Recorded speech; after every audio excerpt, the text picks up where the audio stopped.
예, 여러분 안녕하십니까? 전주상업정보고등학교 수석교사로 있는 박경훈입니다.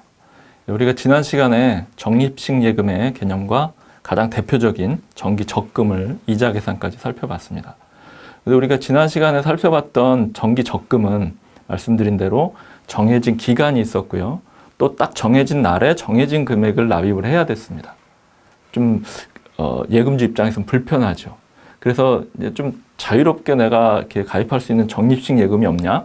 그래서 생겨난 것이 자유적금입니다. 그래서 이번 시간에는 자유적금을 좀 살펴보고요. 그 이외에 적립식 예금에는 어떤 것들이 있는지 좀 종류를 추가적으로 좀 살펴보겠습니다.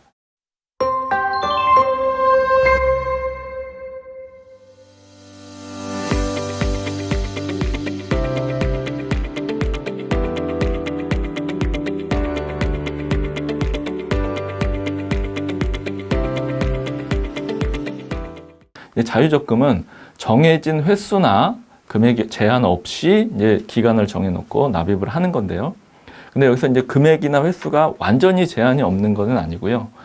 예를 들면 한 달에 몇 번 이상 넣으면 안 된다랄지, 1회 납입을 할 때 얼마 이상은 안 된다랄지, 그래서 이제 한 달에 총 뭐 얼마 이상은 안 된다랄지, 이런 식으로 보통 이제 제한을 두는 것이 일반적입니다. 실무에서는.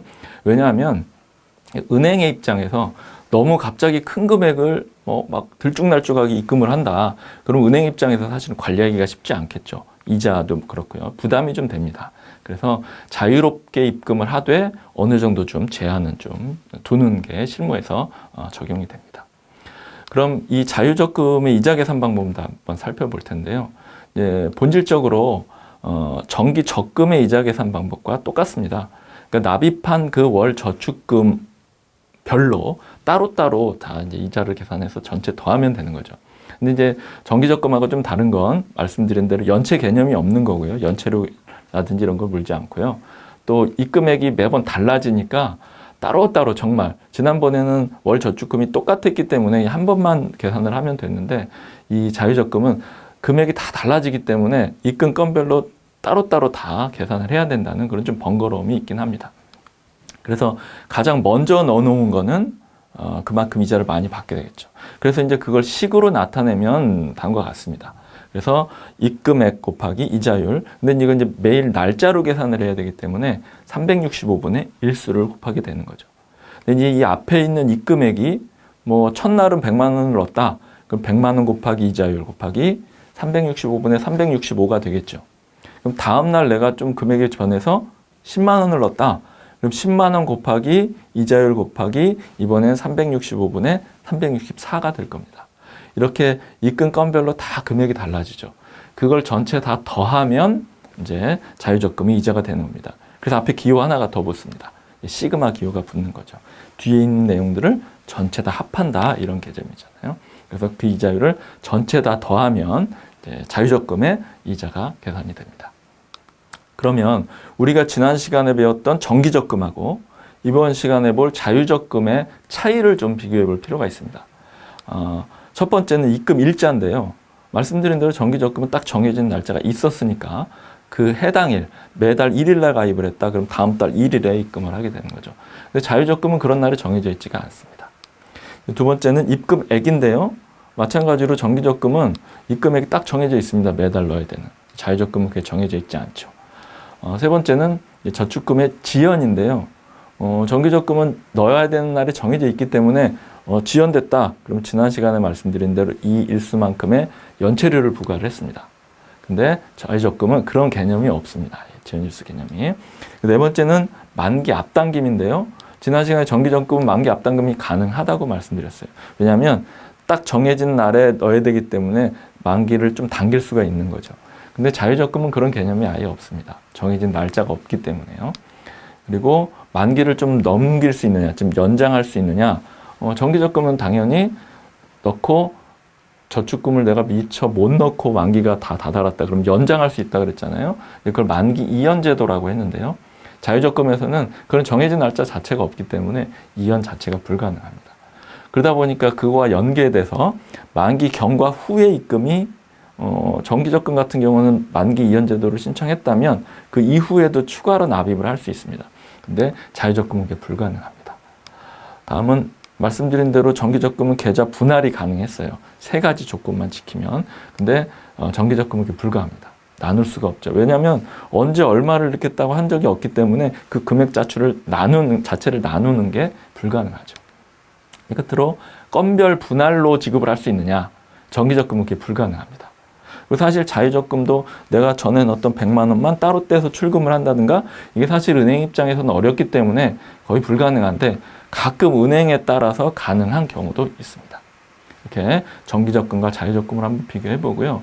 그 이외에 정기적금과 자유적금 이외에 또 다른 적립식 상품들이 좀 있습니다. 그걸 지금부터 몇 가지 추가로 좀 살펴보겠습니다. 첫 번째가 상호부금입니다. 우리가 이제 다음 조금 뒷장에 가서 상호저축은행이라는 곳에서 신용부금이라는 상품을 또 볼 건데요. 그것과 거의 유사합니다.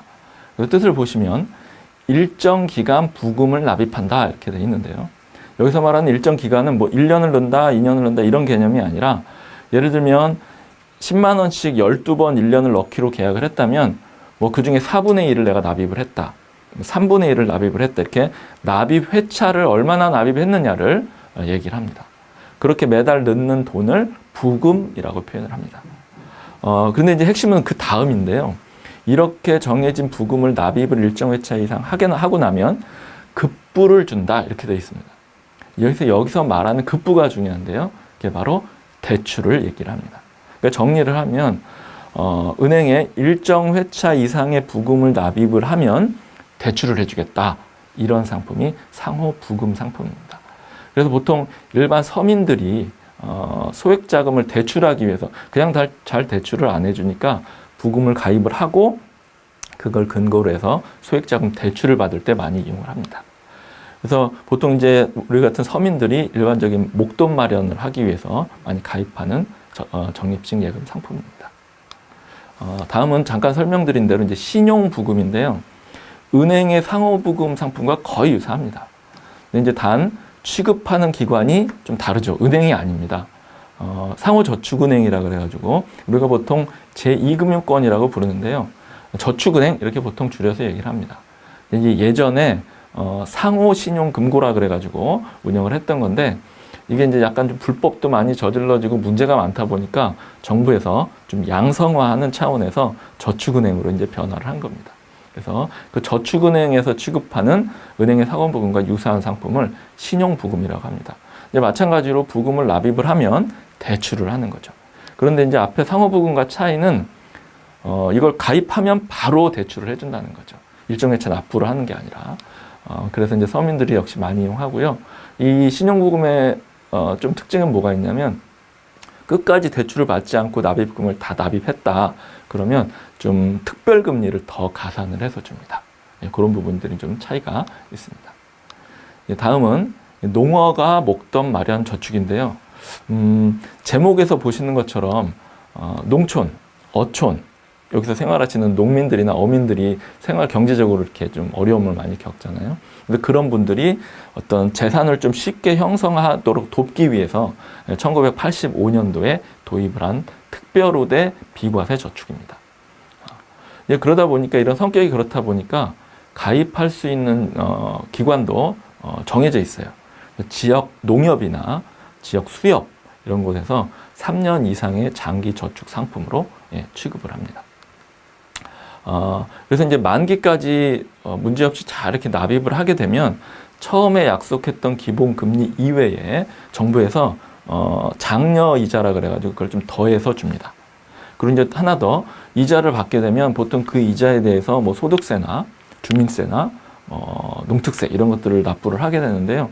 이 농어가 목돈 마련 저축에서는 여기서 생긴 이자에 대해서는 전혀 비과세로 플러스 혜택까지 줍니다.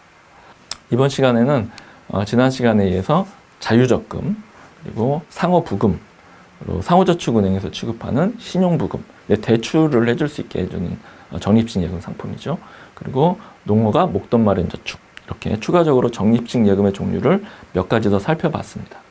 다음 시간에는 아직 적립식 예금이 좀 살펴볼 게 조금 더 남았어요. 그래서 한 종류를 2가지 더 살펴보고요.